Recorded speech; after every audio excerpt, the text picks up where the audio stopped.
আপনি এটা শুনে থাকবেন যে ছোট্ট একটা বালক সে ঈশ্বরের প্রতিরূপ হয়, কিন্তু এমন কেন বলা হয় তা কি আপনি কখনো ভেবে দেখেছেন? আমি আপনাকে বলছি, কোন একটা ছোট্ট বালককে দেখুন, সে কি করে? সকলকে সমান চোখে দেখে। ওর মনে না কোনো ছলনা রয়েছে, না কোনো কপটতা, না অহংকার রয়েছে, আর না কোনো বিষয় নিয়ে কোনো চিন্তা। সকলকে সে সমান চোখে দেখে আর নিজের মধ্যেই প্রসন্ন থাকে, সকল বিকার থেকে মুক্ত। এগুলোই তো সেই গুণ, সেই বালকের মধ্যে, যা হলো ঈশ্বর স্বরূপ। এবার ভেবে দেখুন, যদি প্রত্যেকটা মানুষ এই ছোট বালকের মতো সেই সব গুণ নিজের মধ্যে জাগ্রত করে তোলে, তাহলে কি হবে? তারাও ঈশ্বর তুল্য হয়ে উঠবে। তাই আপনিও এটাই করুন, নিজের মনকে বিকার মুক্ত করুন সেই ছোট্ট বালকের মতো। মনের মধ্যে না কোনো চিন্তা রাখবেন, না মোহ, না ক্রোধ, না কোনো রকমের ছলনা বা কপটতা। সবাইকে সমান চোখে দেখুন আর নিজের মনেই প্রসন্ন থাকতে শিখুন। এই মন প্রেমময় হয়ে বলবে, রাধা রাধা। মানুষের এই জীবন, মানুষ জন্ম নেয়, একটা নির্দিষ্ট সময়ের পরে এই সংসার ত্যাগ করে চলেও যায়। এবার শুধু এটাই আবশ্যক নয় যে এই জীবনকালকে আপনি যাপন করবেন, শুধু এটাই গুরুত্বপূর্ণ নয়।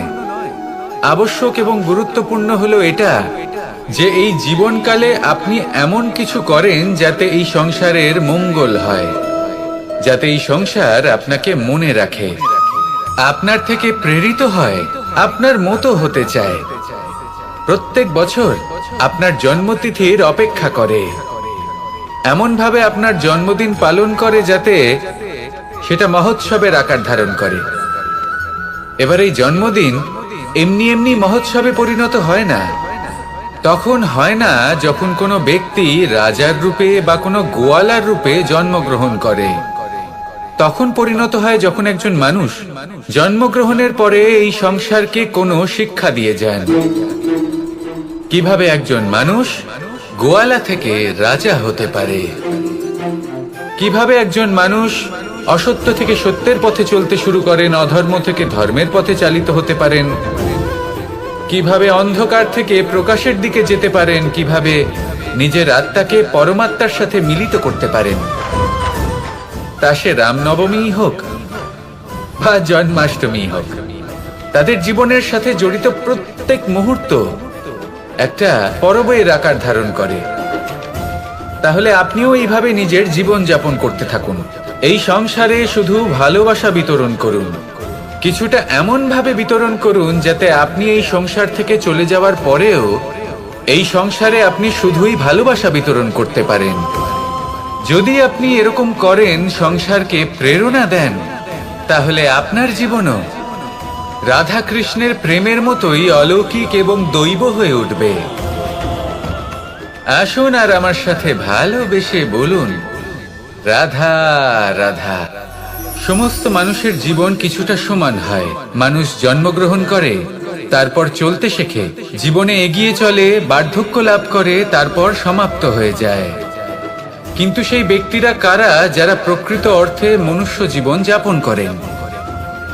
এনারা হলেন সেই ব্যক্তি যারা পড়ে গেলেও আবার উঠে দাঁড়ানোর চেষ্টা করেন, নিজের ভেঙে পড়া অস্তিত্বকে আগলে নিয়ে আবার একটা আকার দেওয়ার চেষ্টা করেন, ভগ্ন আশাকে আবার একটা নতুন দিশা দেন। অসফল হওয়ার পরেও থামেন না, আবার এগোতে থাকেন। অসফল হওয়ার পরে যদি আপনি থেমে যান, তাহলে সাফল্য আপনার সামনে অপেক্ষা করে, কিন্তু আপনি তা দেখতে পান না। তাই জীবনের সংঘর্ষে অংশগ্রহণ করতে শিখুন, জীবনের সংঘর্ষ থেকে পালাবেন না।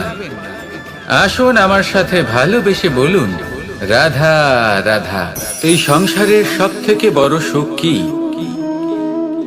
কেউ বলবেন নিজের লক্ষ্য প্রাপ্ত করা, কেউ বলবেন ধন উপার্জন করা, কেউ বলবেন নিদ্রাই সব থেকে বড় সুখ, কেউ বলবেন রাজ্য লাভ করা, আবার কেউ বলবেন মাতার হাত থেকে খাবার খাওয়া, আদি ইত্যাদি। কিন্তু যদি সত্যি কথা বলি, এই সংসারের সব থেকে বড় সুখ হলো সেবা করা। কখনো কাউকে সেবা করে দেখুন। এই সেবা দ্বারা অন্য কোনো মানুষের আশীর্বাদ লাভ করাতেই সুখ রয়েছে। আপনার সেবা ভাব দ্বারা যখন কোনো মানুষ নিজের অন্তরাত্মা থেকে আপনাকে আশীর্বাদ করে, তার থেকে বড় সুখ আর কিছুই নেই। কারণ প্রত্যেক মানুষের মধ্যে ঈশ্বর বাস করেন। নরের সেবাই হলো নারায়ণের সেবা। নিষ্কাম সেবা করাই হলো সব থেকে বড় সুখ। তাই নিজের অন্তরে সেবার এই ভাব জাগ্রত করুন। যে সুখের কথা আমি বলছি, সেই সুখ অনুভব করেই দেখুন। এই মন সুপ্রসন্ন হয়ে বলবে, রাধা রাধা। জীবন কিসের উপর নির্ভরশীল? ধনের ওপর, বৈভবের ওপর, নিঃশ্বাসের ওপর? না, এই জীবন নির্ভরশীল বিশ্বাসের ওপর। বিশ্বাস নিজের ওপর, বিশ্বাস আমাদের আপনজনের ওপর। কিন্তু যখন এই বিশ্বাস ভেঙে যায়, তখন মানুষের মনও ভেঙে যায়, আর তারপর সে অন্য কিছু করতেই পারে না। তখন কি করা যেতে পারে? তিনটে কাজ আছে যা আপনি করতে পারেন। প্রথম, ভালোবাসা। যাকে আপনি ভালোবাসেন, যারা আপনাকে ভালোবাসে, ভুল যারই হোক না কেন, তার কাছে ক্ষমা চাইতে কখনোই সংকোচ বোধ করবেন না। দ্বিতীয় হলো বিশ্বাস। যারা আপনাকে ভালোবাসেন, আপনাকে বিশ্বাস করেন, তাদের বিশ্বাস কখনো ভাঙবেন না। তৃতীয় হলো আশা। যারা আপনাকে ভালোবাসেন, আপনাকে বিশ্বাস করেন, তাদের আশা আপনার সাথে জড়িত। তাদের থেকে কখনো কিচ্ছু লুকোবেন না। এই তিনটে কাজ করুন, আর এই জীবন সুপ্রসন্ন হয়ে বলবে, রাধা রাধা। পরিস্থিতি কখনো এটা ভালো থাকে, আবার কখনো মন্দ হয়ে যায়। কখনো এই পরিস্থিতি আমাদের পক্ষে থাকে, আর কখনো এই পরিস্থিতি অনুযায়ী আমাদের চলতে হয়। কোনো বিকল্প থাকে না। কিন্তু যখনই এই পরিস্থিতি খারাপ হয়ে যায়, তখন কি করা উচিত সেই প্রশ্ন মনে জেগে ওঠে। পরিস্থিতি যখন প্রতিকূল হয়, তখন আমরা কিছু হারালে তা হারিয়ে ফেলি, ঠিক আছে, কিন্তু যা বাকি আছে সেটা আমরা আগলে রাখতে পারি। পরিস্থিতিকে সামলে রাখার চেষ্টা আমরা অবশ্যই করতে পারি, শুধু সেটুকুই আমাদের হাতে রয়েছে। কিন্তু এর থেকেও বড় সমস্যা আছে, অহংকার। কখন প্রবেশ করে আমরা জানতেও পারি না। এই অহংকার আপনাকে বুঝতেও দেবে না যে আপনি সত্যি কিছু হারিয়েছেন। আপনার কিছুই যাবে আসবে না। দেখতে গেলে আকাশের সূর্য নিজের প্রকাশ হারিয়ে ফেলে যখন অন্ধকার ঘনিয়ে আসে। তাহলে আমরা কে হই? ওনার সামনে তো কিছুই নই। এই অহংকার আমাদের দমন করতেই হবে। এটা বিশ্বাস করতে হবে যে এই সমগ্র সৃষ্টিতে আমরা শুধুমাত্র একটা কণা, তার থেকে বেশি আর কিছুই নয়। বিশ্বাস করতে হবে যে আমরা ততটাও বড় নই যে কখনোই কিছুই হারাবো না। এবার যেদিন এই জ্ঞান আপনি আত্মস্থ করে নিজের আচরণ পাল্টাবেন, মনে রাখবেন, সেই দিনই অহংকারকে দমন করতে আপনি পথে অগ্রসর হয়ে পড়েছেন। এই অহংকারকে দমন করুন, আর আমার সাথে ভালোবেসে বলুন, রাধা রাধা। বুদ্ধি আর বিবেকের পার্থক্য কোথায় তা নিয়ে এই সংসার অনেক কিছুই ভাবে। কিছু মানুষ ভাবেন যে এই দুই হলো একই, কিন্তু যদি সত্যি কথা বলি, তাহলে এই দুইয়ের মধ্যে একটা অমূল্য পার্থক্য আছে।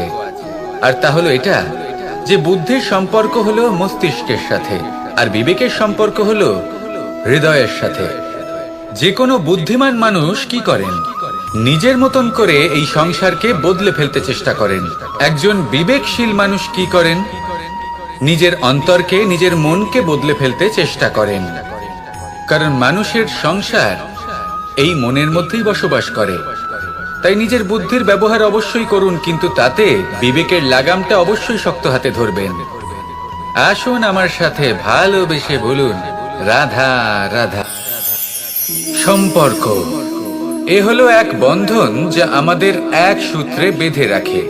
কিন্তু এমন কিছু ব্যক্তি থাকেন যারা এই সম্পর্কের বিষয়ে নিজস্ব একটা ধারণা করে ফেলেন যে সম্পর্ক এরকম হওয়া উচিত, সম্পর্ক সেরকম হওয়া উচিত। আমি এই সম্পর্কের জন্য কত কিছু করেছি এই ব্যাখ্যা করতে থাকেন, আর তার বদলে অনেক কিছু প্রত্যাশাও করেন। কিন্তু সত্য হলো এটাই যে সব সম্পর্ক একরকমের হয় না, কিন্তু প্রত্যেক সম্পর্কের একটা বিশেষত্ব থাকে। যেমন চোখ সম্পর্কের তিক্ততা রয়েছে, এমনটা কখনোই নয়। শুধু চোখ আর নাকের এই সম্পর্কের মতোই হলো আমাদের জীবনে আমাদের আপনজনের সাথে সম্পর্ক। যদি কারোর ব্যবহার আপনার প্রতি অনুচিত হয়, বা যদি কেউ অনুপস্থিত থেকে থাকে, বা কেউ যদি আপনাকে বুঝতে না পারেন, তাহলে তার অর্থ এটা নয় যে আপনি সেই সম্পর্ক ভেঙে ফেলবেন। বুঝুন, আপনার জীবনে তার গুরুত্ব কোথায় আর তার জীবনে আপনার। সম্পর্ক গড়ে তুলুন, তাকে পালন করতে শিখুন, একসাথে মিলে চলুন। এই মন সুপ্রসন্ন হয়ে বলবে, রাধা রাধা। আপনি কখনো কোনো সরোবরের দিকে তাকান যার জল হলো শান্ত, স্থির। আপনি স্পষ্ট দেখতে পাবেন সেই সরোবরের তলদেশে কি রয়েছে। তাতে সাঁতরে বেড়াচ্ছে সুন্দর মাছ, চকচকে কিছু পাথর, স্বর্ণরূপী বালি, সবই আপনি দেখতে পাবেন। কিন্তু যখনই আপনি একটা ছোট্ট পাথর তুলে সেই জলে ছুঁড়ে ফেলবেন, তখন সেই জল বিচলিত হবে আর সেই স্পষ্টতা ন্যূনতম হয়ে যাবে। তারপর কিছুই স্পষ্টভাবে দেখা যাবে না। এই ঘটনা মানুষের সাথেও ঘটে। মানুষ যদি বিচলিত হয়ে পড়ে, তখন সে বুঝতে পারে না যে বর্তমানে কি হয়ে চলেছে আর ভবিষ্যতে কি করা উচিত। কিন্তু সেই মানুষ যদি শান্ত থাকেন, স্থির থাকেন, ধন্যাত্মক থাকেন, তাহলে নিশ্চিত রূপেই বুঝতে পারবেন যে বর্তমানে কি করতে হবে আর ভবিষ্যতে কি করতে হবে। তাই নিজের মধ্যে সেই স্থিরতা আনুন, সেই ধৈর্য ধরুন, নিজেকে শান্ত রাখুন আর সবার মধ্যে ভালোবাসা ছড়িয়ে দিন। এই মন প্রসন্ন হয়ে বলবে, রাধা রাধা। মানুষের জীবন বড়ই বিচিত্র হয়। যেই মুহূর্তে জন্ম নেয় একটা প্রতিস্পর্ধায় প্রবেশ করতে থাকে। মানুষ জন্ম নেয় আর প্রতিস্পর্ধা শুরু হয়ে যায় ভাই এবং বোনের মধ্যে সর্বশ্রেষ্ঠ হবার, সবার থেকে এগিয়ে থাকার। তারপরে সে যায় গুরুকুলে। নিজের বন্ধুদের মধ্যে সর্বশ্রেষ্ঠ হওয়ার প্রতিস্পর্ধা শুরু হয়। এবার সেখান থেকে বাইরে বেরিয়ে সংসার জীবনে প্রবেশ করে ধন উপার্জনের প্রতিস্পর্ধা শুরু হয়। তা সে যুদ্ধই হোক বা কলা হোক, এই প্রতিস্পর্ধা কখনোই আমাদের পিছু ছাড়ে না। তাই যদি প্রতিস্পর্ধা করতেই হয়, তাহলে আমরা মানুষকে সাহায্য করার প্রতিস্পর্ধা কেন করব না? এমন এক প্রতিস্পর্ধা যাতে যে কেউ জিতুক বা যে কেউ হারুক না কেন, লাভ সকলের হবে। সকলের মধ্যে প্রেম বিতরণ করতে থাকুন, এইভাবেই আনন্দ বিতরণ করতে থাকুন। আর আমার সাথে ভালোবেসে বলুন, রাধা রাধা। এই সংসারে বড়ই বিচিত্র এক শব্দ আছে, মূল্য। এর প্রয়োগ আমরা জীবনেও করে থাকি, আবার ব্যবসাতেও করে থাকি। একজন উদ্যোগপতি সবসময় বলেন, ব্যবসার মূল্য সবসময় উচ্চমান হওয়া উচিত, তাতে লাভ বেশি। অন্যদিকে আরেকজন ব্যক্তি যিনি পরোপকারী, যিনি ঈশ্বরের দর্শনের অভিলাষী, তিনি বলেন জীবনের মূল্য সব থেকে উচ্চমান হওয়া উচিত।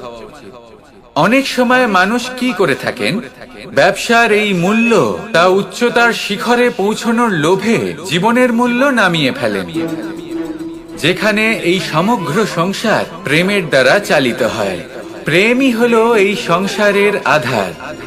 এবার যদি আপনি প্রেম করতে শিখে যান, তাহলে ব্যবসাতে নিশ্চিত রূপে লাভের সাথে সাথে কীর্তি এবং যশ লাভও করতে পারবেন। তা আমি নিশ্চিত রূপে বলতে পারি, কারণ ব্যবসাতে ওঠা নামা এসব চলতেই থাকে। জীবনকে আপনি যদি একবার উচ্চতায় নিয়ে যেতে পারেন, তাহলে তা কখনোই নামবে না। আসুন আর আমার সাথে ভালোবেসে বলুন, রাধা রাধা।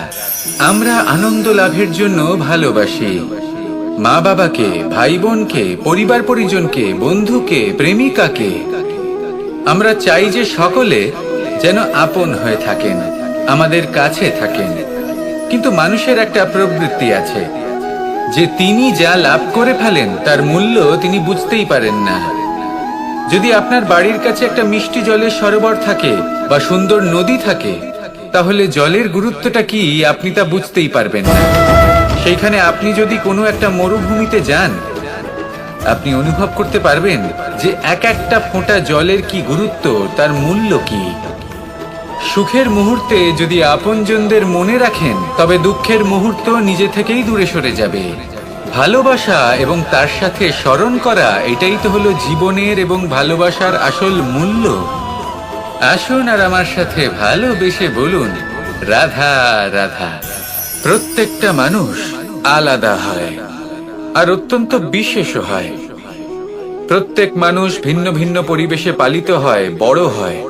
প্রত্যেকের নিজস্ব চিন্তা ভাবনা থাকে, নিজস্ব বিচারধারা থাকে। যখন অনেক ভিন্ন বিচারধারা একত্রিত হয়ে যায়, তখন শুরু হয় বিবাদ। এবার এই বিবাদের সময় আপনি দেখবেন, দুই ব্যক্তি যাদের মধ্যে এই বিবাদ হচ্ছে, সবসময় এটা প্রমাণ করতে চান যে তার সামনের ব্যক্তি এবং তার ভাবনা, তার বিচারধারা বা তার বক্তব্য হলো অনুচিত।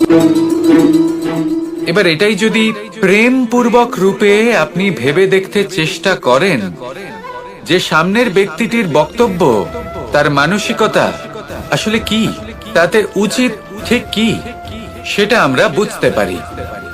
একদিকে হলো এই বিবাদ, যা আপনাকে সামনের ব্যক্তিটিকে অনুচিত প্রমাণ করতে বাধ্য করে, আর অন্যদিকে হলো প্রেম, যা সামনের ব্যক্তিটির যুক্তি বুঝতে সাহায্য করে, তাতে উচিত কি রয়েছে সেটা বুঝতে বাধ্য করে, তাকে মহান হয়ে ওঠার পথে অগ্রসর হতে বাধ্য করে।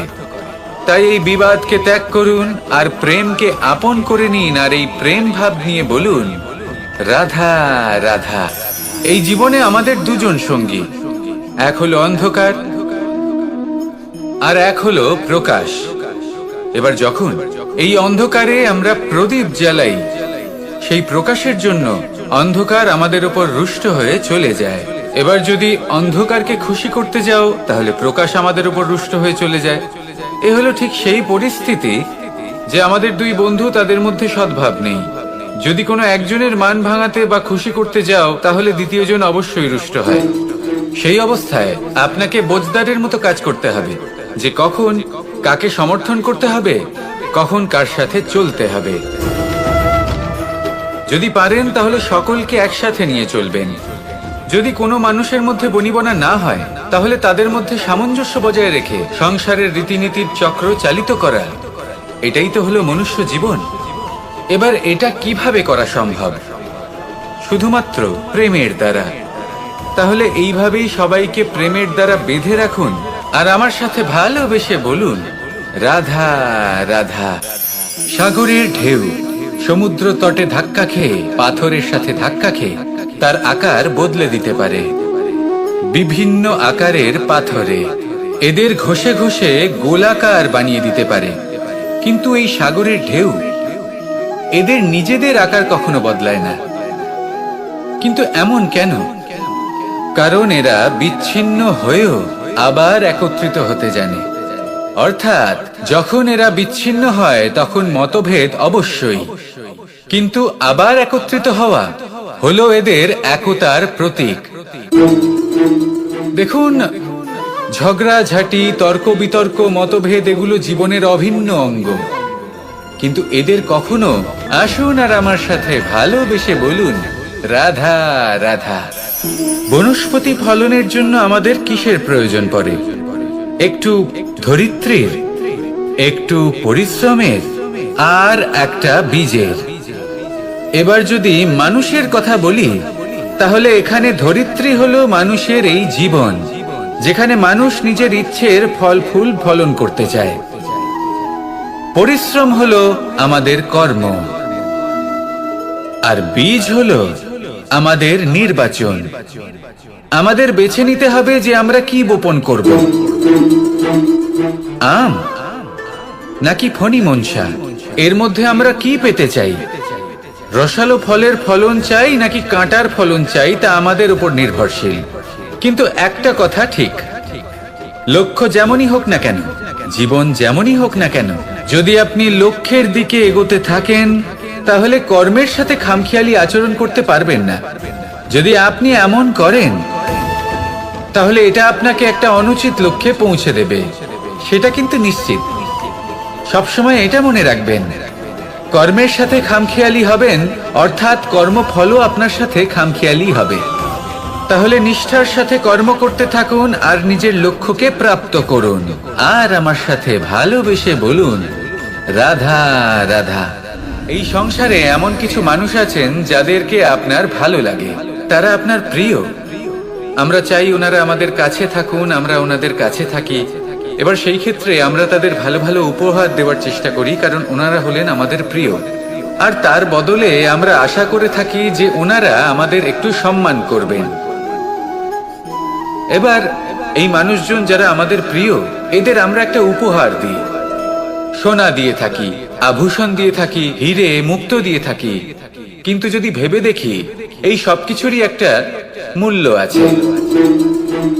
ভেবে দেখুন, আপনি কি তাদের এমন কোনো উপহার দিতে পারেন যা কিনা অমূল্য? তা এরকম উপহার কি হতে পারে? ঠিক বলেছেন আপনি, প্রেম। এই প্রেমই হলো অমূল্য, কারণ মন থেকে এর উৎপত্তি হয়। না চেয়ে পাওয়া যায় আর না ছিনিয়ে নেওয়া যায় এই ভালোবাসা। ঠিক এইরকমই হয় এই সম্মান। যদি সম্মান করো তাহলে মন থেকে এবং ভালোবেসে করো, ভয় পেয়ে নয়। মনে রাখবেন, যে মাথা ভয়ের দ্বারা নত হয়, বিরোধিতাও প্রথমে সেই করে থাকে। যে মাথা ভালোবেসে নত হয়, তা আপনার জন্য বলিদানও দিতে পারে। এই সংসারের সব থেকে বড় উপহার, সব থেকে বড় বরদান এই প্রেম এবং সম্মান। তাকে সম্মান করুন আর আমার সাথে ভালোবেসে বলুন, রাধা রাধা। এই সাগর হলো বিশাল। কথায় আছে যে জীবনের উৎপত্তি সাগর থেকেই হয়েছে। কথাটা ঠিকও। এই সাগরই আমাদের ভিন্ন ভিন্ন ধরনের বনস্পতি প্রদান করেন, মণি এবং মুক্ত প্রদান করেন। আমরা কতটা তুচ্ছ সেই বিষয়ে আমাদের উপলব্ধি ঘটান, আমাদের প্রেরণা প্রদান করেন, যাতে আমরাও সাগরের মতো বিশাল হয়ে উঠতে পারি। এই সাগরের অনেকগুলো গুণ আছে যা আমরা শিখতে পারি। আজ আমি কথা বলবো একটা বিশেষ গুণের বিষয়। বেশিরভাগ মানুষ মালিন্য, নোংরা পদার্থ, নোংরা বস্তু, অপদ্রব্য এই সাগরে ভাসিয়ে দেন। কিন্তু সাগর এই পদার্থ নিজের মধ্যে একত্রিত করে রাখেন না, এই সব নিজের ভেতর থেকে বাইরে বের করে দেন। এ হলো অত্যন্ত শ্রেষ্ঠ একটা গুণ। কিন্তু এই কাজকেও সার্থক করার জন্য সাগরেরও একটা তটের প্রয়োজন পড়ে, যেখানে সাগর এই সব বস্তু বাইরে বের করে ফেলতে পারে। আর মানুষও ভিন্ন কিছু নন। দেখুন, মানুষেরও তো একটা তটের প্রয়োজন পড়ে। এই তট, তিনি হয়তো আমাদের গুরু হতে পারেন, আমাদের মা বাবা হতে পারেন, ভাই বা মিত্র হতে পারেন, বা হয়তো সেই সমস্যাগুলি যার থেকে আমরা দূরে পালিয়ে যাচ্ছি। কারণ যখন আপনি এই সমস্যাগুলির সম্মুখীন হবেন, শেষ পর্যন্ত আপনি শিক্ষাই পাবেন। সব থেকে বেশি গুরুত্বপূর্ণ এই মনকে পবিত্র রাখা। আর তার জন্য একটাই উপায় আছে, এই মন তার মন্থন করা। যদি এই মনের মন্থন করেন তাহলে পূর্ণরূপে পবিত্র হবেন। আর এই মন, আপনি তো জানেনই, প্রসন্ন হয়ে বলবে, রাধা রাধা। সাফল্যের বাস্তব অর্থ কি? নিজের লক্ষ্যে দৃষ্টিবদ্ধ হয়ে থাকা, প্রতিদিন তার জন্য কর্ম করা, দৃঢ় নিষ্ঠার সাথে উত্থান পতনে সামনে এগোতে থাকা, আর নিজের লক্ষ্য প্রাপ্ত করা, এটাই কি সাফল্য? যদি আপনার কোনো বস্তু লাভ করতে হয়, কোনো শক্তি লাভ করতে হয়, বা কোনো স্থান লাভ করতে হয়, তাহলে তার জন্য এসব ঠিক আছে। কিন্তু বাস্তবে সাফল্য এটা নয়। আপনার কাছে থাকা কোনো বস্তু, শক্তি বা স্থান আপনি কিভাবে ব্যবহার করবেন তা আপনার উপর নির্ভরশীল। যদি তার সঠিক ব্যবহার আপনাকে করতে হয়, তাহলে উচিত সময় এবং উচিত স্থানে আপনাকে থাকতেই হবে। একে নিয়তিও বলা হয়। এবার ধরুন, এমন কোনো গ্রন্থ আছে যা জ্ঞানের দ্বারা ভরপুর, এমন জ্ঞান যার দ্বারা জীবন বদলে দেওয়া সম্ভব। এবার এই গ্রন্থ যদি এমন কোনো ব্যক্তির হাতে পৌঁছয় যিনি নিরক্ষর, তিনি কি এই গ্রন্থের সদ্ব্যবহার করতে পারবেন?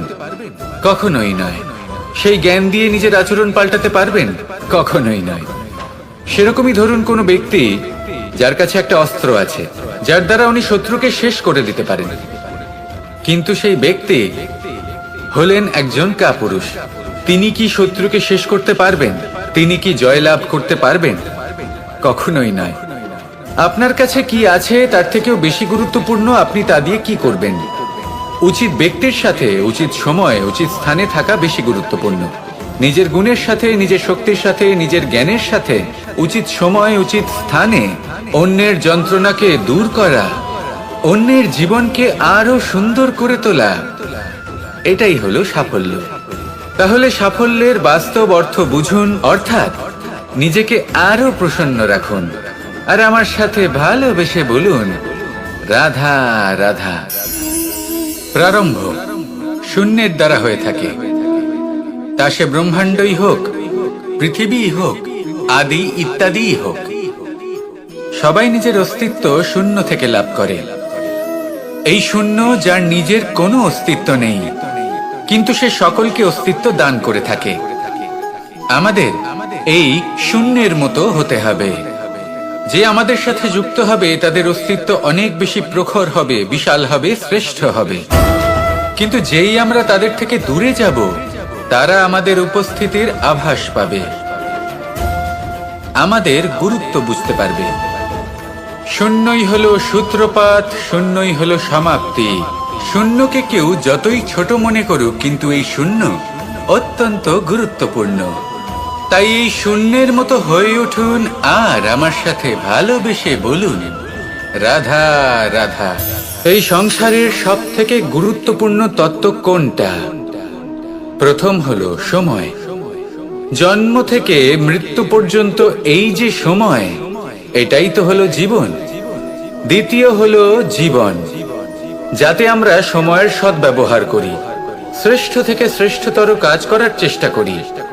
বহু বছরের এই পরম্পরা, এই সংস্কৃতিকে এগিয়ে নিয়ে যাওয়ার চেষ্টা করি। এই সংসারে আমরা অংশগ্রহণ করতে চেষ্টা করি। তৃতীয় হলো ধন, সেই ধন যা প্রত্যেক ব্যক্তি অর্জন করতে চেষ্টা করেন। এবার এই তিনটি তত্ত্বের মধ্যে একটা সামঞ্জস্য আছে, সমান ব্যাপার আছে। সে ধনই হোক বা সময় হোক বা হোক জীবন। আর সেই সমান ব্যাপার হলো যে যদি আপনি এটা গণনা করতে থাকেন তাহলে তা কমতে থাকে, যদি আপনি এটা ব্যবহার করেন তাহলে তা বাড়তে থাকে। একে সংগঠিত করে রাখতে চেষ্টা করলে এ হাত থেকে ফসকে যায়, কিন্তু যদি আপনি একে সামলে রাখতে শিখে যান, তাহলে এমন কাজ করবেন যাতে সংসারের সাথে সাথে পরবর্তী প্রজন্ম লাভবান হবে। যদি কিছু শিখতে চান তাহলে সামলাতে শিখুন, গণনা করা বা সংগঠিত করা নয়।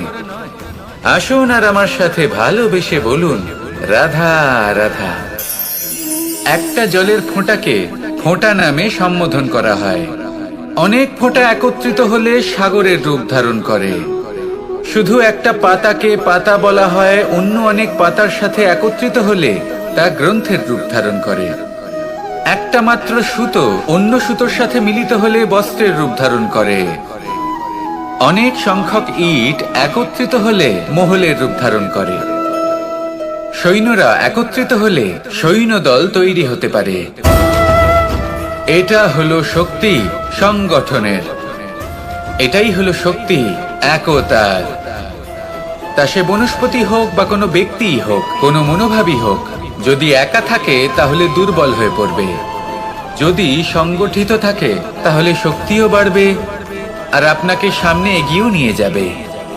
তাই এই একতায় বিশ্বাস রাখুন আর আমার সাথে ভালোবেসে বলুন, রাধা রাধা।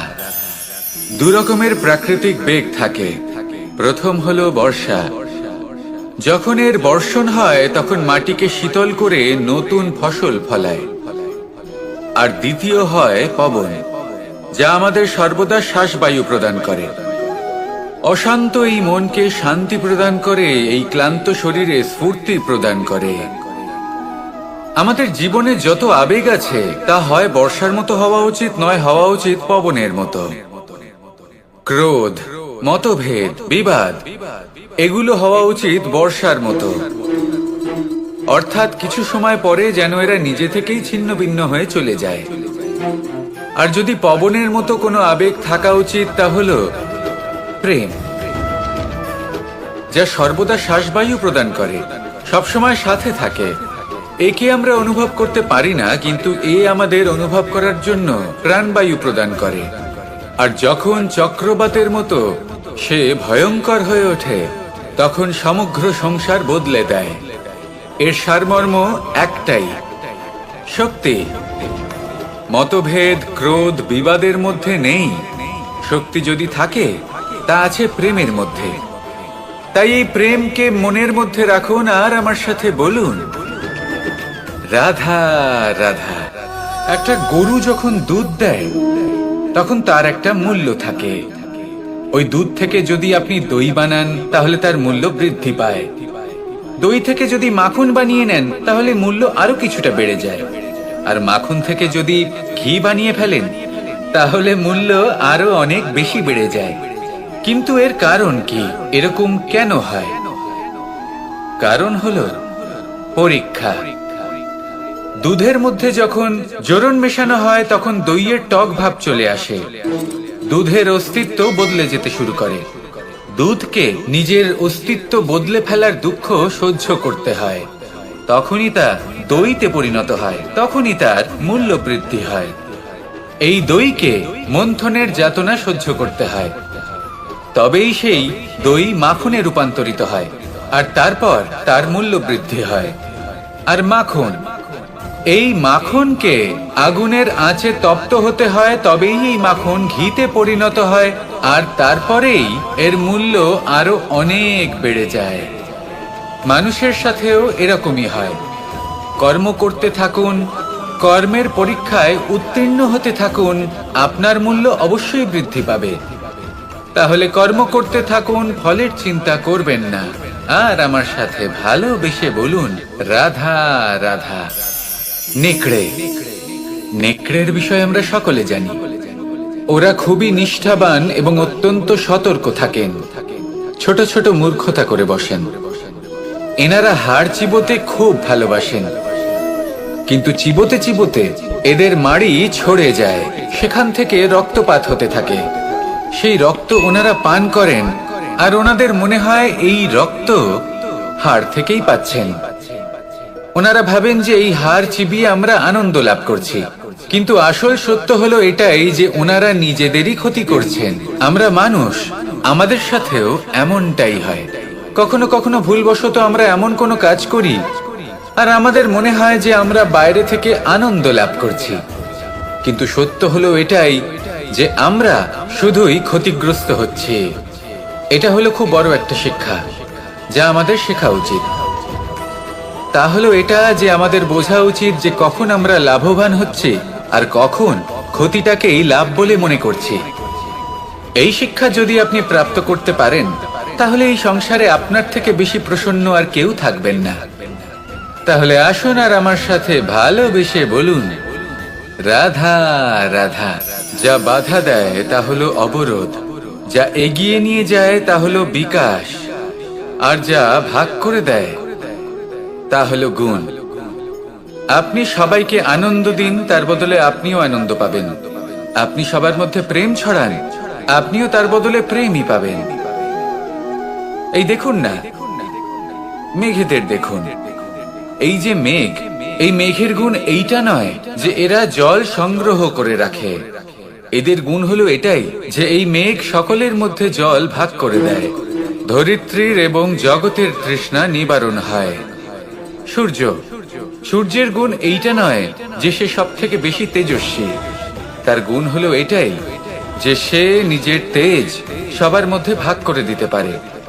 ঠিক সেইভাবেই জীবনে আনন্দ, উল্লাস, প্রেম, এই সব কিছুই ভাগ করে নিতে শিখুন। এটাই হলো একটা গুণ, আর তার বদলে আপনি দ্বিগুণ আনন্দ, দ্বিগুণ উল্লাস, দ্বিগুণ প্রেম অবশ্যই পাবেন। যদি আপনি এই সবকিছু নিজের কাছেই জমিয়ে রাখেন, তাহলে আপনি নিজের বিকাশে নিজেই বাধা দেবেন। আসুন আর আমার সাথে ভালোবেসে বলুন, রাধা রাধা। আপনি কখনো মাখনের হাঁড়ি ভেঙেছেন? কত আনন্দ পাওয়া যায়। এই মাখনের হাঁড়ি ভাঙলে পুরো মাখন আমাদের গায়ে এসে পড়ে আর মন উচ্ছ্বসিত হয়ে ওঠে। কিন্তু তার জন্য বালগোপালদের কত চেষ্টা করতে হয় সেটা কখনো ভেবে দেখেছেন? প্রথমে বড়ই পরিশ্রম করে একের ওপর এক সাবধানে ওপরে চড়তে হয়, তারপরে ভারসাম্য বজায় রাখতে হয়, পড়ে গেলে হবে না। তারপর এই হাতের দ্বারা সেই মাখনের হাঁড়ি ভাঙতে হয়, তখন মাখন পড়ে। এবার এরকমই কিছু আমাদের জীবনে আমাদের সাথেও হয়। এবার আপনি বলবেন যে মাখনের হাঁড়ি ভাঙার এই প্রক্রিয়া, তার সাথে জীবনের কি সম্পর্ক থাকতে পারে? আসলে আমাদের মনের মাঝেও একটা হাঁড়ি রয়েছে, অহংকারের হাঁড়ি। আর এই অহংকারের হাঁড়ি যখন ভেঙে যায়, তখন প্রসন্ন হবার আনন্দ চতুর্দিকে ছড়িয়ে পড়ে। এই মন, এই আত্মা, এই দুই প্রসন্ন হয়ে যায়। কিন্তু তার জন্য আপনাদেরকেও বালগোপালের মতো চেষ্টা করে যেতেই হবে, ভারসাম্য বজায় রাখতেই হবে মনের মাঝে এবং এই বুদ্ধিতে, ভালো এবং মন্দের মধ্যে, লোভ এবং পরমার্থের মধ্যে। আর তারপর নিজে হাতে অহংকারের এই হাঁড়ি ভেঙে দিতে হয়। দেখুন, যদি ঈশ্বরের সঙ্গ লাভ করতে চান, তাহলে অহংকারের এই হাঁড়ি ভাঙতেই হবে। আসুন আর আমার সাথে ভালোবেসে বলুন, রাধা রাধা। এই সংসারে আমরা প্রকাশ কোথা থেকে পাই? এর উত্তর বড়ই সরল। ভোরে যখন সূর্যোদয় হয়, তখন প্রকাশের কিরণ আমাদের ঘরে এসে পৌঁছয়। এইভাবেই আমরা প্রকাশ লাভ করি। এবার এই প্রকাশের আলোতেই আমরা সারাদিনের কাজ সম্পন্ন করি। সন্ধে হয়ে যায়, সূর্যাস্তও হয়ে যায়। আর আমাদের ঘর যাতে অন্ধকার না হয়, তার জন্য আমরা একটা প্রদীপ প্রজ্বলিত করি। এটাই ঘটে আমাদের জীবনেও। এবার প্রবাহমান আয়ুর সাথে আমরা আমাদের অন্তরে যদি একটা প্রদীপ প্রজ্বলিত করে নিই, তাহলে বিষয়টাই অন্যরকম হবে। এবার আপনি বলবেন, কোন প্রকাশের কথা বলছি যা আমাদের অন্তরে জাগ্রত করা সম্ভব? আমাদের আত্মার মাঝে প্রেমের প্রকাশ জাগ্রত করার কথা বলছি। কারণ আমাদের এই জীবন, এও হলো দিনের আলোর মতো। আজ প্রকাশ আছে, কিন্তু কোনোদিন অবশ্যই অস্ত হবে। কিন্তু অস্ত হবার আগে যদি আমরা আমাদের আত্মার মাঝে প্রেমের এই প্রকাশ উজ্জ্বলিত করে নিই, তাহলে আমাদের সন্ধ্যাকালও আমরা আনন্দে এবং প্রেমে যাপন করব। তাহলে আসুন আর আমার সাথে ভালোবেসে বলুন, রাধা রাধা। কিছু মানুষ বড়ই বিচিত্র হন, এমন ভাবে জীবনযাপন করেন যেন তাদের কোনোদিন মৃত্যুই হবে না। নিজেদের অহংকারের বশে একটা কথা ভুলে যান, যে যতই তারা নিঃশ্বাস নিচ্ছেন, যতই তারা জীবনযাপন করছেন, ততই তারা মৃত্যুর দিকে এগিয়ে চলেছেন। কারণ আমাদের এই জীবন তা নিঃশ্বাসের উপর নির্ভরশীল। নিঃশ্বাস চলছে মানে জীবন চলছে। নিঃশ্বাস যদি থেমে যায়, তাহলে জীবনও থেমে যাবে। আমাদের জীবনের প্রদীপ যে কোনো মুহূর্তে নিভে যেতে পারে। আর কত সময় বাকি রয়েছে সেই বিষয়ে আমাদের কোনো ধারণাই নেই। তাই যে মুহূর্ত আমরা এখন যাপন করছি, সেটার সদ্ব্যবহার করে নেওয়া যাক। কোনো শুভ কর্ম করে নেওয়া যাক, এমন কোনো কর্ম যার দ্বারা আমাদের ব্যক্তিত্বতে এমন এক চমক আসে যে আমাদের মৃত্যুর পরেও এই সংসার আমাদের চিরস্মরণীয় করে। কারণ একটা কথা ঠিক, মৃত্যু হলো একটা অটল সত্য। তাকে মেনে নিতেই হবে, স্মরণীয় করে রাখতেই হবে। যে সময় আছে তার সদ্ব্যবহার করুন আর আমার সাথে ভালোবেসে বলুন, রাধা রাধা। মুঠো হাতের শক্তি বেশি, মুঠো খুললেই তা দুর্বল। তা এমন কি থাকা উচিত এই বন্ধ মুঠোয় যা লাখের সমান? মানসিকতা এবং স্বপ্ন। মানুষ জন্মগ্রহণ করে, তার মানসিকতা সময়ের সাথে উন্নত হয়। মানসিকতা অনুযায়ী সে স্বপ্ন দেখে, আর সেই স্বপ্ন সার্থক করতে সে পরিশ্রম করতে থাকে। কিন্তু খুব গুরুত্বপূর্ণ একটা কথা আছে যা আপনার মনে রাখা উচিত। আপনার এই মানসিকতা, আপনার এই স্বপ্ন, তা যেন আপনার নিয়ন্ত্রণে থাকে। আপনার বন্ধ মুঠোয় যেন এর লাগাম থাকে, আপনি যেন এর প্রভু হন। যদি তা হয়, তবেই আপনি লাভবান হবেন। যদি এরা আপনাকে নিয়ন্ত্রণ করতে থাকে, যদি আপনার মুঠো খুলে যায়, না পথ আপনার নিয়ন্ত্রণে থাকবে, না মানসিকতা থাকবে, না স্বপ্ন নিয়ন্ত্রণে থাকবে। আর যদি তাই হয়, তাহলে আপনি আপনার ভবিষ্যৎ নষ্ট করে ফেলবেন। তাই নিয়ন্ত্রণ করতে শিখুন নিজের বিচার বুদ্ধি, নিজের মানসিকতা, নিজের স্বপ্নকে। নিজের এই স্বপ্ন পূরণ করুন আর আমার সাথে ভালোবেসে বলুন, রাধা রাধা।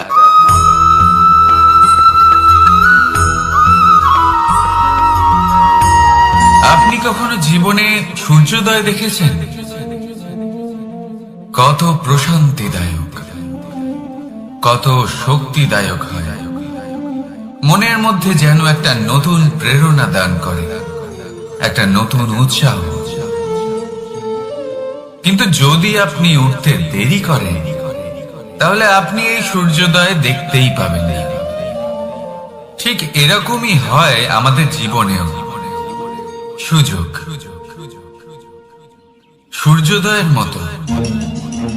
যদি আপনি আপনার জীবনে দরকারের চেয়ে বেশি অপেক্ষা করেন এই সুযোগের সদ্ব্যবহার করতে, তাহলে এই সুযোগ আপনার অপেক্ষা কখনোই করবে না, তা চলে যাবে।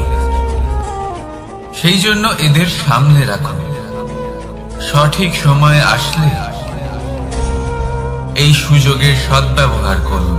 নিজের কর্মকে সম্পূর্ণরূপে সার্থক করুন। এটাকে এক মুহূর্তের মতো দেখুন। যদি এরকম করেন, তাহলে জীবনও সূর্যোদয়ের মতোই হবে। এতে সন্তুষ্টি থাকবে, গৌরব থাকবে, আর থাকবে শান্তি। রাধা রাধা। আমরা জীবনে এমন অনেক মানুষকে চিনি যারা অত্যন্ত শক্তিশালী, নিজের পরীক্ষা দিতে কখনো পিছপা হন না, খুব কঠোর হন, আত্মপ্রত্যয়ী হন, কিন্তু তাও তারা সাফল্য পান না।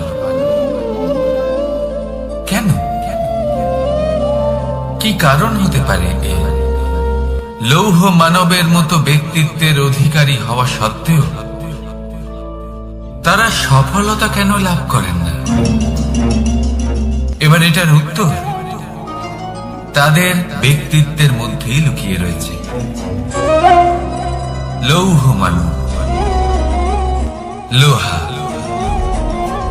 আপনি কখনো লোহাকে দেখে থাকবেন, অত্যন্ত শক্তিশালী, অত্যন্ত কঠিন, কিন্তু শুধু তখনই যখন সেটা শান্ত থাকে, শীতল থাকে। তাকে উত্তপ্ত করুন, তা আর কঠিন থাকবে না। তার উপরে এক আঘাত করুন আর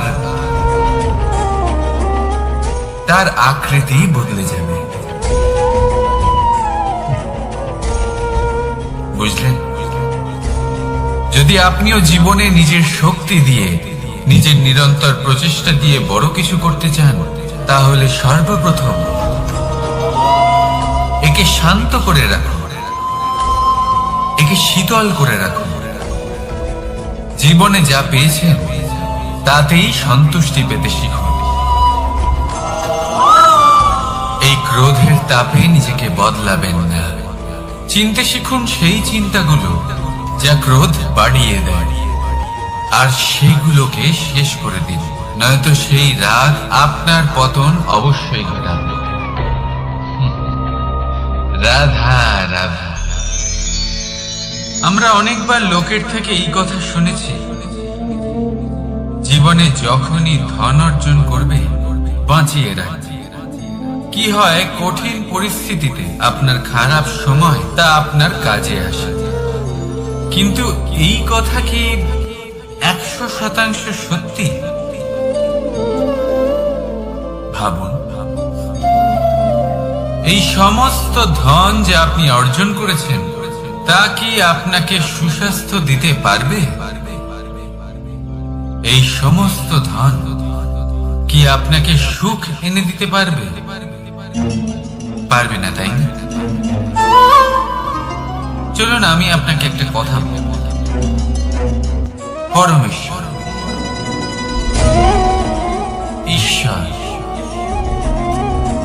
যদি এই ঈশ্বরের ওপর আপনি বিশ্বাস রাখেন, সর্বদাই ভালো কাজ করেন, সবার মধ্যে প্রেম ছড়িয়ে দেন, আর সবার জন্য শুধু ও শুধুমাত্র শুভ কামনা করেন, তাহলে আপনার সাথে কখনো কোনো খারাপ হতে পারে না।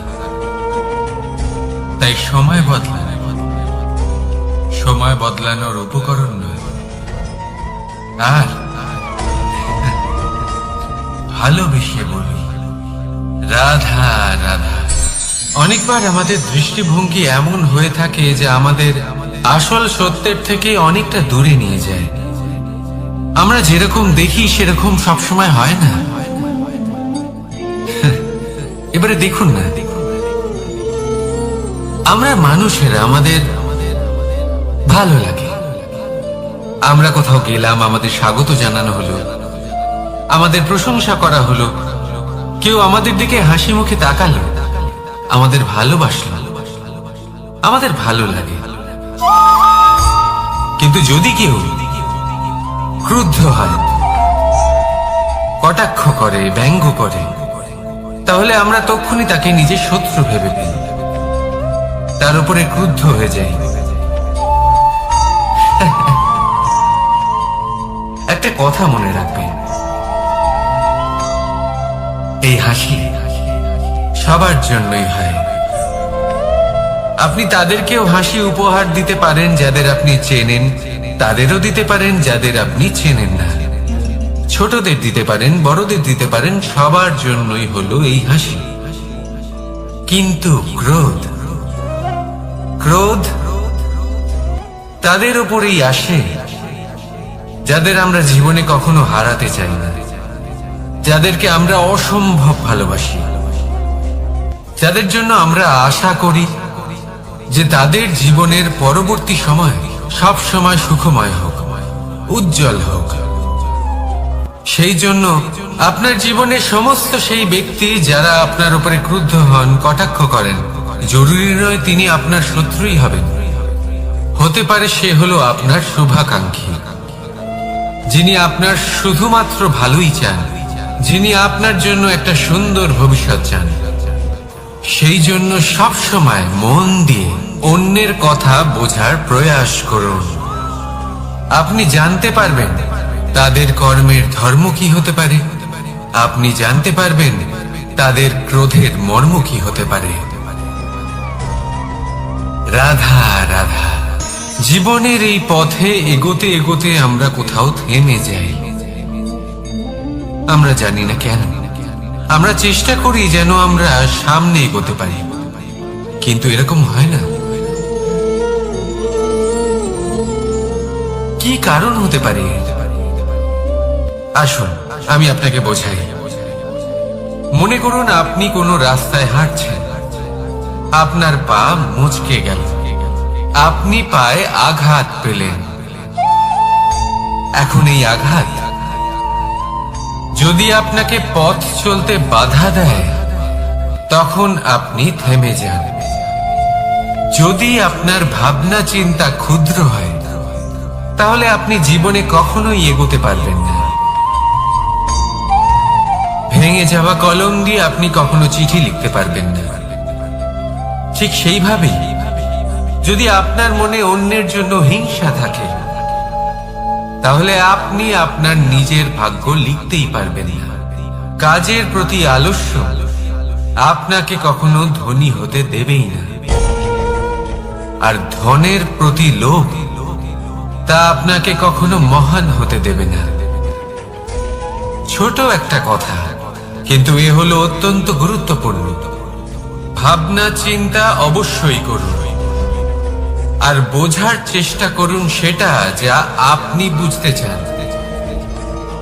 হতে পারে আপনি এমন কোনো পথ খুঁজে পেলেন যার ফলে আপনি কোনো খারাপ পথে যেতে যেতে থেমে গেলেন, বা আপনি এমন কোনো অর্থ খুঁজে পেলেন যা আপনাকে মহান হবার পথে অগ্রসর করে দিল। রাধা রাধা। অহংকার এ হলো ছোট একটা শব্দ, কিন্তু এর প্রভাব অত্যন্ত বৃহৎ হয়ে থাকে। আর সব থেকে বড় সমস্যা হলো মানুষ আজ অব্দি বুঝতেই পারেনি যে এই অহংকারের বাস্তব রূপ কিরকম। কেউ একে গর্বের নাম দেন, কেউ একে আত্মসম্মানের নাম দিয়ে থাকে, এবং কোথাও একটা এমন সময় চলে আসে যখন সময় এই অহংকারকে ভেঙে খান খান করে দেয়। আর তখন না গর্ব আপনাকে বাঁচাতে পারে, না আপনার আত্মসম্মান। এখন যদি আপনাকে উদাহরণ দিই, তাহলে যেখানে আপনি বসে আছেন সেই ঘরেই ওপরে তাকান, সেই ছাদের দিকে। যদি এই ছাদ অহংকার করতে থাকে যে দেখো আমি তো সব থেকে উঁচু জায়গায় আছি, আমার চেয়ে ওপরে আর কেউ নেই, আমি এই ঘরে থাকা সমস্ত ব্যক্তিকে ছায়া প্রদান করি, যদি এই অহংকার এসে যায় তাহলে কি? একবার ভেবে দেখুন, যদি পরের দিন তার উপর আরো একটা তলা বানিয়ে দেওয়া হয় তাহলে কি? এই ছাদ যার নিজের উঁচু হবার অহংকার ছিল, যে সব থেকে ওপরে ছিল, সে এবার পায়ের তলায় চলে এসেছে। এটাই হয়ে থাকে।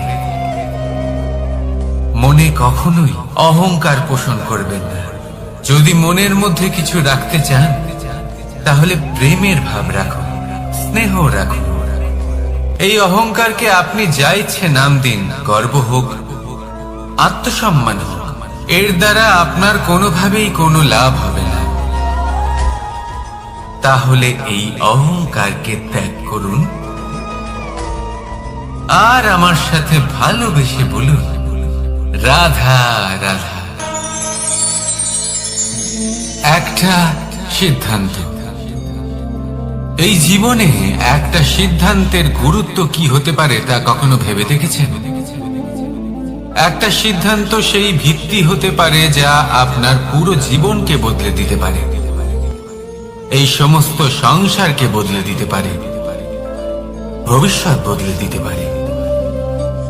এই সিদ্ধান্ত যে কোন রাস্তা চয়ন করতে হবে, সেই সিদ্ধান্ত যে কখন সামনে এগোতে হবে আর কখন থেমে যেতে হবে, সেই সিদ্ধান্ত যে কখন যুদ্ধ করতে হবে আর কখন নিজেকে পিছু পা হতে হবে।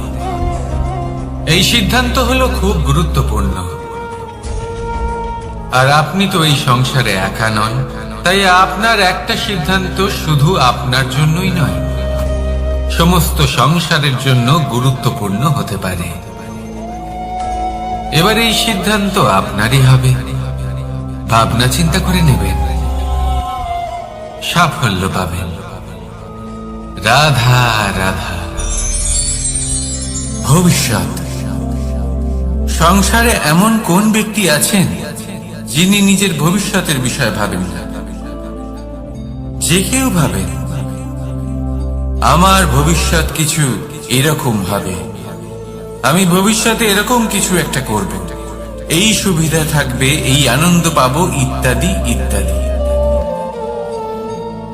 কিন্তু সত্যি বলি, ভবিষ্যতের থেকে বড় ভণ্ড আর কেউ নেই। ভবিষ্যৎ আপনাকে ছেড়ে চলে যাবে, আপনি জানতেও পারবেন না। ভবিষ্যৎ আপনার থেকে আপনার বর্তমান কেড়ে নেবে। অনেক সময় আমরা ভবিষ্যতের বিষয় ভাবতে থাকি, দুশ্চিন্তা করতে থাকি, ভবিষ্যৎ দিয়ে নিজেকে এতটাই ঘিরে ফেলি যে বর্তমান কি তা ভুলেই যাই। তার বোধই আমাদের থাকে না। ভাবুন, ভবিষ্যৎ কি? ভবিষ্যৎ হলো সেটাই যা এখনো পর্যন্ত ঘটেনি। বর্তমান হলো সেটা যা এখন ঘটছে। তাহলে যা এখনো ঘটেইনি তার বিষয়ে দুশ্চিন্তা করে নিজেকে ব্যতিব্যস্ত কেন করছেন? এই বর্তমান, এটাই হলো গুরুত্বপূর্ণ। এর উপরে সমস্ত ভাবনা কেন্দ্রীভূত করুন। মনে লক্ষ্য অবশ্যই রাখুন, কিন্তু পুরো মনোযোগ শুধু বর্তমানে থাকবে। এই বর্তমানকে যদি সামলে নিতে পারেন তাহলে আপনার ভবিষ্যৎ এমনি উজ্জ্বল হয়ে উঠবে। তাহলে আসুন আমার সাথে ভালোবেসে বলুন, রাধা রাধা। সময় কথায় আছে আমাদের জীবনের প্রত্যেক মুহূর্ত স্বর্ণর মতো হয়। এবার হয় আমরা একে নিজেদের কাছে রাখতে পারি বা একে আমরা চলে যেতে দিতে পারি, কারণ এই ছোট ছোট মুহূর্তই আছে যা আমাদের জীবনকে গড়ে তোলে। এখন এই জীবন কেমন হবে তা আমাদের উপর নির্ভর করে। যদি আপনি একটা মুহূর্তের যত্ন না নেন, যদি আপনি এক মুহূর্ত ভালো না বাসেন, যদি আপনি এক মুহূর্ত স্নেহের আনন্দ না উপভোগ করতে পারেন, তাহলে দেখতে দেখতেই আপনার সমস্ত সময় নষ্ট হয়ে যাবে, আপনি জানতেও পারবেন না। অর্থাৎ এই সময় স্বর্ণ হতে পারে না। তবে আমরা একে স্বর্ণ বানিয়ে নিতে পারি আমাদের চেষ্টার মাধ্যমে। এই সময় শুধু একটি লাঙল যা মাটির সাথে লড়াই করতে পারে, আর কিছু নয়। একটা অত্যন্ত গুরুত্বপূর্ণ কথা মনে রাখবেন, আপনার কাছে শুধু সময় আছে। এবার আপনি এটা দিয়ে স্বর্ণ বানাবেন না ঘুমিয়ে স্বপ্ন দেখে একে নষ্ট করবেন, সিদ্ধান্ত আপনারই। রাধা রাধা। ভগবান প্রত্যেক কঠিন পরিস্থিতিতে এই নামই আছে যা আমাদের উপায় দিয়ে থাকে। ব্যক্তি যান, ভগবানের পুজো করেন, আরাধনা করেন, ব্রত পালন করেন, মন্দিরে যান, পুজো পাঠ করেন, ভগবানকে জাগিয়ে তোলেন, আর তারপর শুরু হয় সমস্ত প্রশ্ন। হে ভগবান, আমার সাথে এরকম কেন হচ্ছে? কেন আমারই জীবনে এত দুঃখ আছে? আমি কিভাবে এর সম্মুখীন হব? আমাকে কেন এত কষ্ট ভোগ করতে হচ্ছে? হে ভগবান, আমি কি করব? আমাকে সাহায্য করুন, কোনো রাস্তা দেখান।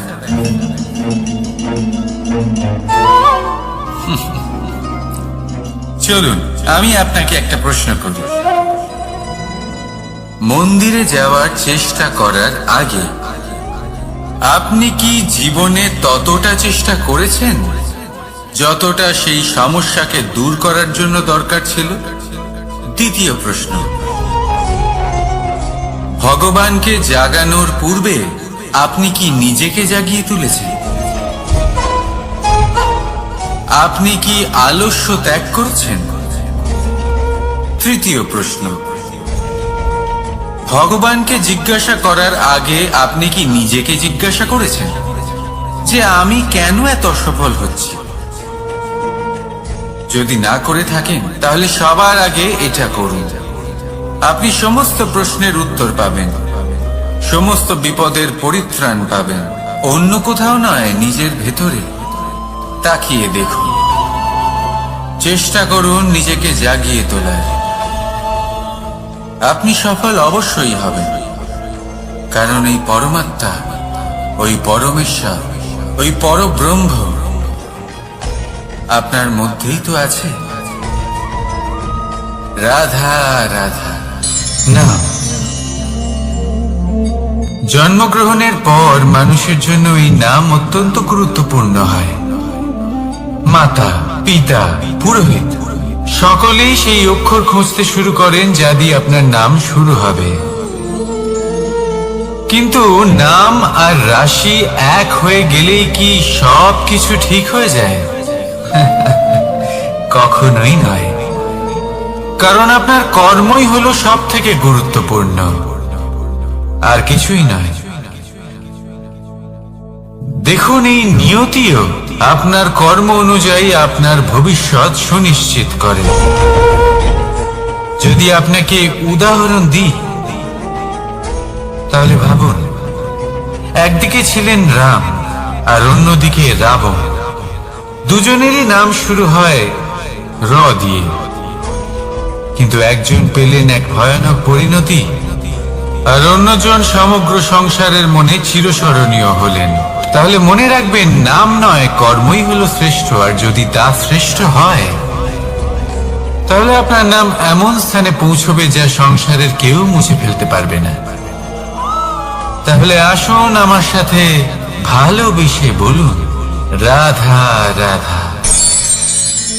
অনেক সময় যখন আমরা কর্ম করি, সাফল্য লাভ করি, কঠিন পরীক্ষায় উত্তীর্ণ হই, বড় কাজ করি, আমাদের মনে হয় এই সংসার আমাদের একটু প্রশংসা করুক, ভালো লাগে।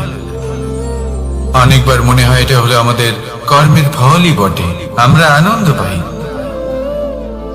কিন্তু যখন আমরা এই প্রশংসা পাই না, তখন কি হয়? আমরা দুঃখী হয়ে যাই, ভেঙে পড়ি। মনে হয় যেন আমার জন্য কেউ চিন্তাই করে না, এমন মনে হয় যেন আমাদের আনন্দে অন্য কেউ আনন্দই পায় না। অনেক রকম ভাবনা আসে। কিন্তু আমি আপনাকে একটা প্রশ্ন করতে চাই, আপনি যে কাজই করেন না কেন, যে কর্মই করেন না কেন, তা কি শুধুমাত্র প্রশংসার জন্য করেন? যদি এরকম হয়ে থাকে তাহলে সেই ভাবনা এক্ষুনি ত্যাগ করুন, কারণ এই প্রকৃতি আমাদের অন্য শিক্ষা দেয়।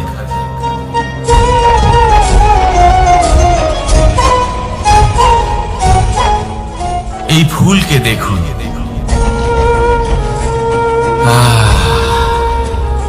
এই যে ফুলের সুবাস, যা আমার মনকে উচ্ছ্বসিত করে তোলে, মনে শক্তি সঞ্চার করে,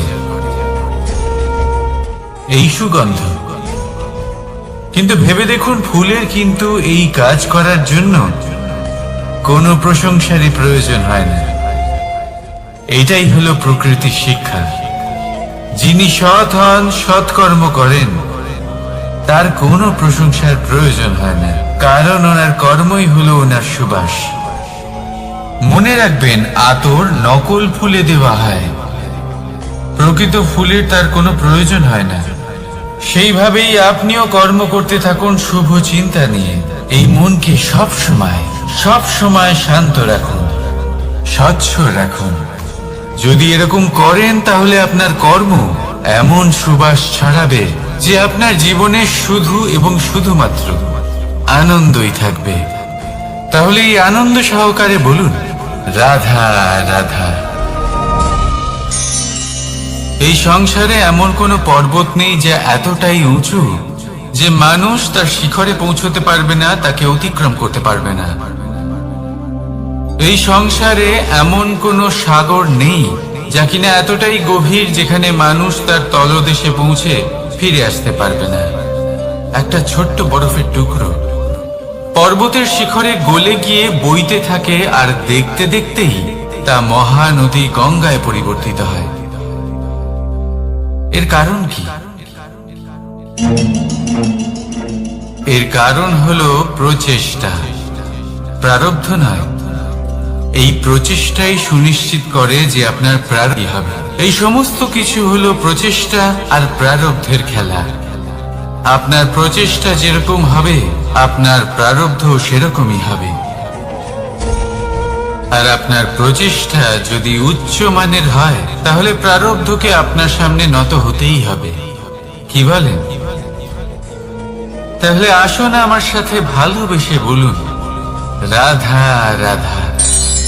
অনেক সময় মানুষ অতীতকে দেখেন আর তখন অহংবোধে পরিপূর্ণ হয়ে ওঠেন।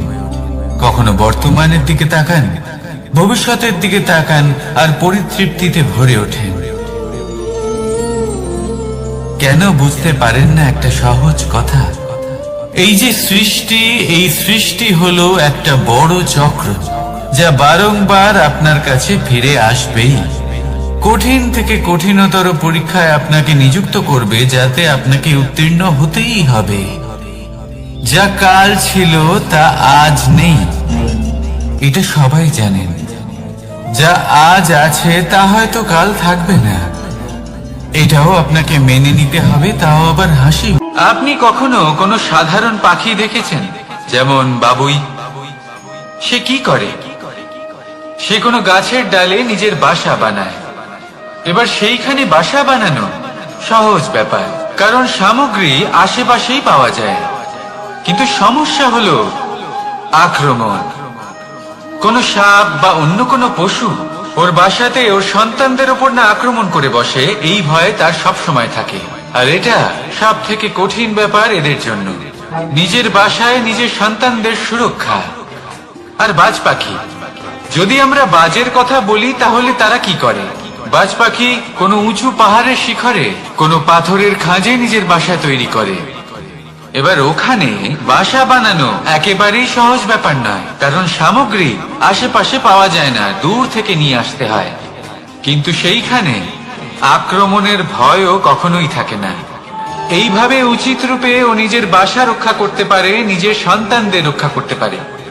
এর সারমর্ম হলো এটাই, যদি সমস্যা বড় হয় তাহলে সমাধানও উচ্চমানের হওয়া উচিত। একটা বাজ পাখির মতো ভাবা আরম্ভ করে দিন। জীবনে যে কোনো সমস্যা ছোট মনে হবে। রাধা রাধা।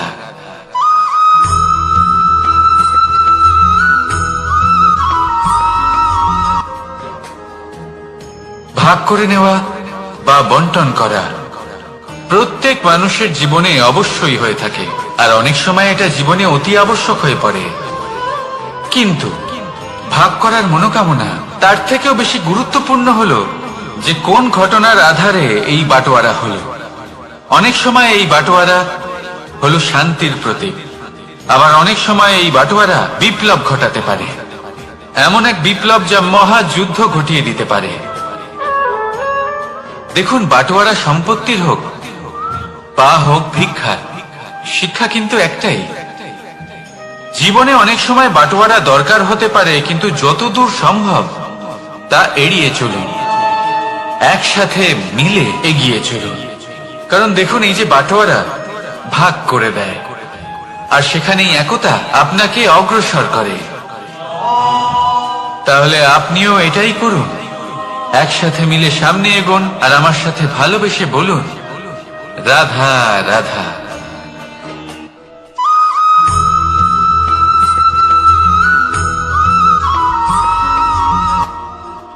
জীবনে এমন কিছু কাজ রয়েছে যা আপনাকে একাই করতে হয়, আর এমন কিছু কাজ রয়েছে যা আপনাকে একসাথে মিলে করতে হয়, একজোট হয়ে, সঙ্গবদ্ধ হয়ে।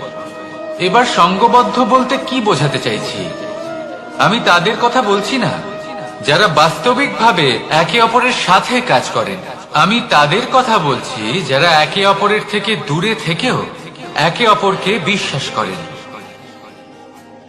আমি আগেও বলেছিলাম, সমস্ত বিশ্বের আশা বিশ্বাসেই বসবাস করে, তাই না? তাই যেখানে সমস্ত বিশ্ব আছে, সমস্ত সংসার আছে, সেইখানেই বিশ্বাস রয়েছে। তাই আপনার আশেপাশে এমন দল সঙ্গবদ্ধ করুন যাদের আপনার উপর বিশ্বাস আছে আর যাদেরকে আপনি বিশ্বাস করতে পারেন। তাহলে আসুন আর আমার সাথে ভালোবেসে বলুন রাধা রাধা।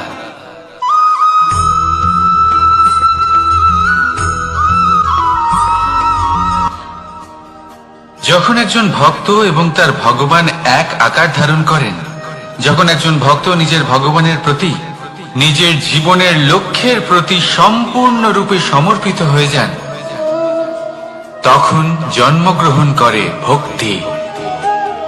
আর তখন সংসারের সমস্ত আশা তিনি ত্যাগ করতে পারেন। সমস্ত আশা শেষ হতে পারে, কিন্তু মানুষের সঙ্গ ভক্তি কখনো ত্যাগ করে না। যখন ভক্ত ও ভগবান এক আকার ধারণ করেন, এক হয়ে যান, তখন রথী এবং সারথীর মধ্যে কোনো পার্থক্য থাকে না, তারাও এক হয়ে যান। একটাই ব্যক্তিত্ব, একটাই অস্তিত্ব। আর সেই জন্যই কখনো কখনো রথীর আদেশ ছাড়াই সারথী রথ চালিয়ে দেন, আবার কখনো সারথীর পরামর্শ ছাড়াই রথী আক্রমণ করে ফেলেন। এ তো শুধুমাত্র আরো একটা গুণ সেই সারথীর মধ্যে, যিনি ধর্ম স্থাপনার মহান কাজে আমার সারথী হতে চলেছেন। তাহলে আসুন আমার সাথে ভালোবেসে বলুন রাধা রাধা।